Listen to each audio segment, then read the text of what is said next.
I'm Don Gilmore with the Sports Information Office at the Masters College, and today we have the opportunity to meet Kelvin Starr, the new men's basketball coach here at the college. Kelvin, welcome to the college. Thank you very much. And thanks for joining us today. Glad to be here. What's the first thing you want to accomplish as you assume responsibility for the men's basketball program? Well, I think it's important in me coming in that I establish the culture that I want the program to represent. First and foremost, represent Christ in everything we do, and then excellence in everything we do. And then obviously there's X's and O's component that comes with that, and a standard that I have to set as a coach. And that's something that I have to establish from day one coming in.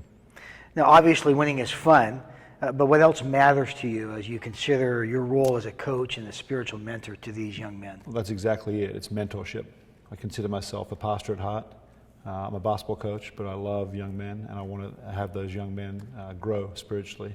I think there's no greater tool than basketball to make that happen.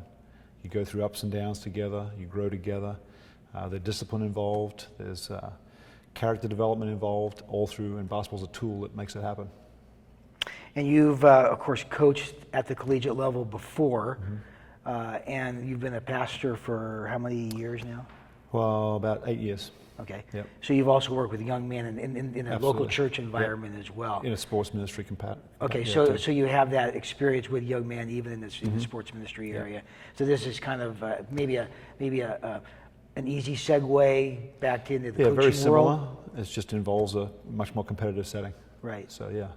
Okay. Yeah. Is there a specific style that you want your team to play, or is that something that's going to be predicated on the type of players that it is always somewhat predicated on who you have, obviously personnel-wise, but you try and recruit to your style too. I've always been a defensive-minded coach, very hard-nosed defensive-minded coach. Our goal is to hold our opponents below 40% field goal percentage, out-rebound our opponents as a result of that, and then run and have fun from there offensively. Would you employ both man-to-man and zone, or you? I'm primarily man-to-man guy, but okay. I'm not afraid to mix it up either. Okay. Yeah. Why are you more man-to-man? I just think it holds more accountability in it.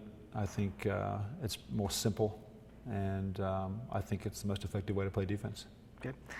You like to have maybe your offense predicated on off your defensive play. Well, I like early offense. Yeah, early offense is the easiest offense. Just go and run. But, okay, when you say early offense, maybe let us know what that really means. Well, transition offense, it comes out of the defensive effort, you know, created by the turnovers or this good solid half-court defense, and rebound, outlet, and run early.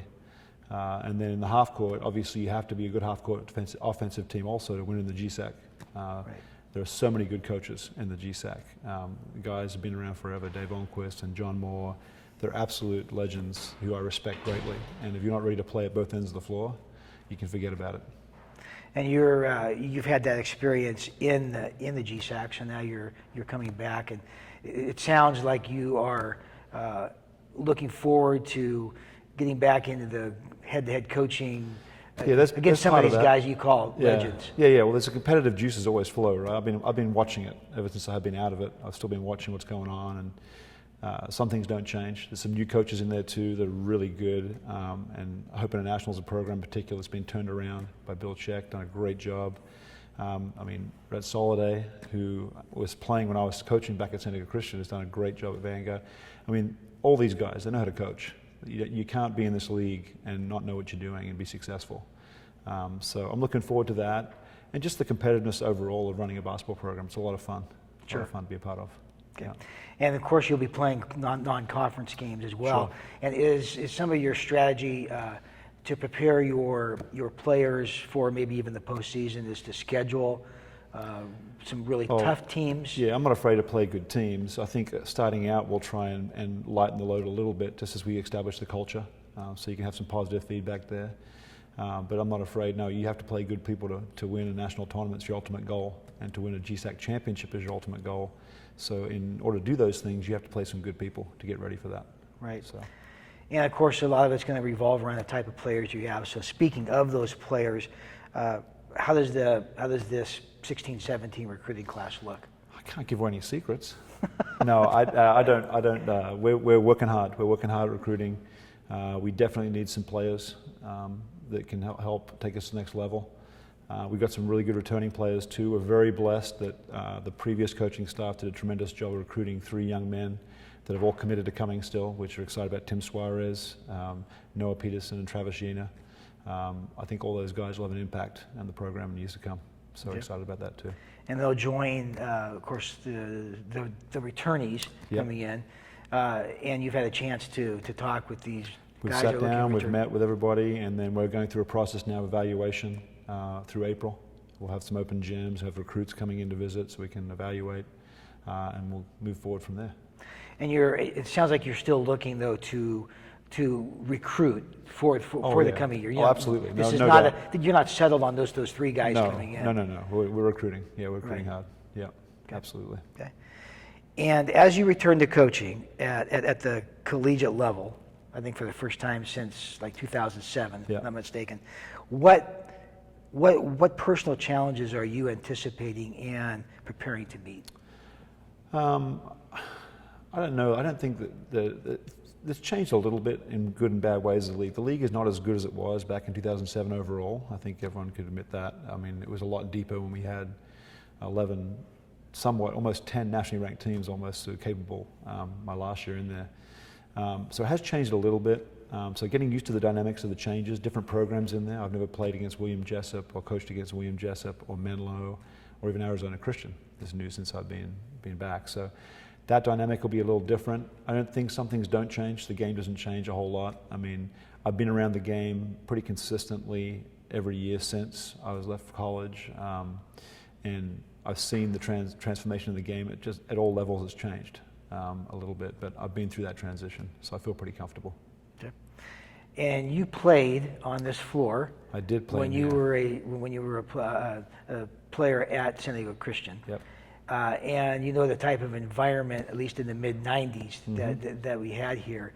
Is that something that maybe you would really want to get back to? There is no doubt about that. It was one of the hardest places to play. I'm not just saying that. It was one of the hardest gyms to come into and compete in as a player. Atmosphere-wise, energy, and the talent level back then was pretty good. So we'd love to get back to where it's like that. This should be a tough place to play. That's right. Then I think that's where you want to make it. Absolutely. For opponents. Absolutely. Yeah. Yep. Okay. What are your outside of basketball? What are some of your interests? Well, my family is a huge part for me. I try and invest everything I can in them. I'm a firm believer in if I'm not doing my job at home, I can't be a mentor to young men. So my family's a priority. I've got 3 young boys. Do they all play basketball? They're heavily involved in basketball, obviously. They love it. They do love it. So it's kind of their thing. So we invest in that too. And then I like to golf on the side. Love golfing. It's a social thing just to get out and relax. And it's a sport you can't master. So it's kind of a fun one to try to keep trying to get better at. Sure. So, other than that, my family keeps me busy. Okay. So. And ministry will keep you busy, of course. Ministry has kept me busy, very busy. Yes, right. Yes. But ministry is a lifestyle too. It's how you live your life too. It's everything you do. I mean, it's constant. There's always something going on. So. Right. And what about certainly basketball is year round now, not just in preparation for the games and then the games themselves, postseason analysis, but also recruiting makes this just a year round thing. Yeah. So even after the season is done, you're really not done. No, I mean, recruiting is really 24/7, 365. I mean, you're constantly networking, you're constantly building relationships, you're constantly putting out there what you're looking for, who you are as an institution. Masters is a unique institution. It's a solid Christian institution, and you have to find the right kid to fit the school you're at. Right. So you are constantly networking with people, letting them know who you are, what you stand for. And building relationships with them, so there's a trust factor that goes there. And you're watching kids 2-3 years away, trying to find out who you can find, diamonds in the rough, and it's a constant job. Yeah. One of the things that we've seen more and more in the last few years really is that you have players on the high school level who are committing earlier and earlier. You have sophomores that are committing. Yeah. You got some of the Division I schools who are looking seriously at 9th graders. How soon do you start looking? Well, I think at our level you have to be patient. Okay. because there's a lot of movement that happens, and there's a lot of, I mean, and rightly so, the kids want to go the highest level they can go to. And so it's normal for a kid to want to shoot high to be a Division I player, but not every kid's a Division I player. And so kids sometimes find out that the hard way, and you end up getting them later on after 1 year or 2 years, or they don't get recruited last minute and they become available. So there's that part of the process at the NAIA level. It changes a little bit. One of the advantages we have is that there's no set periods for recruiting for us, really. So it's nice. You can go and be more interactive with parents and kids consistently throughout the year at different tournaments, and that's kind of an advantage we have there too. Yeah. So some of the strategies of recruiting, of course, are actually going and watching the young men play basketball. You also mentioned parents. How involved do you get? You go into the home? Do you? Yeah, when we get to that stage, you try and do that. I mean, there has to be a trust factor. If they're entrusting their child with you, there has to be a trust factor. And really, that's in recruiting, you want to make sure that the family knows you, trusts you, knows exactly what they're giving their son to, because they're really releasing their son to you for sometimes 4 years. Right. So, okay. Yeah. So we're about 7 months away from the first game. Right. Right. If we look late October, early November, what are you doing at this point? I know you're certainly in the midst of moving the family here, and you had mentioned in April you're going to have open gyms and get to see some of your returners play, and maybe even some of the recruits come in and play as well. But what do you see yourself doing between now and October? Yeah, well, in April we'll have, and maybe some in May even, the open gyms will always include recruits, because you have to make sure that you're not violating any of the rules. Yeah. The recruits have to be there when you have, I can't evaluate the kids without recruits being there. So that'll happen in April.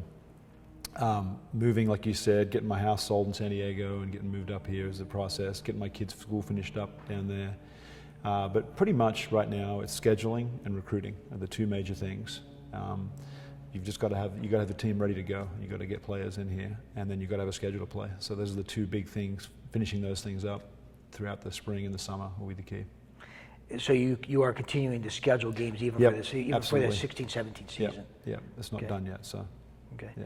Well, we're looking forward to seeing what God brings us in terms of recruits and with the returners and what you're going to do here. And we welcome you to the campus once again, and looking forward to a great basketball season, not only this year, but for many years to come. Yeah, I appreciate it. I'm really glad to be here. I'm glad the Lord led our family here. So well, thank you very much. Thanks for joining us today. You're welcome. Thank you. All right.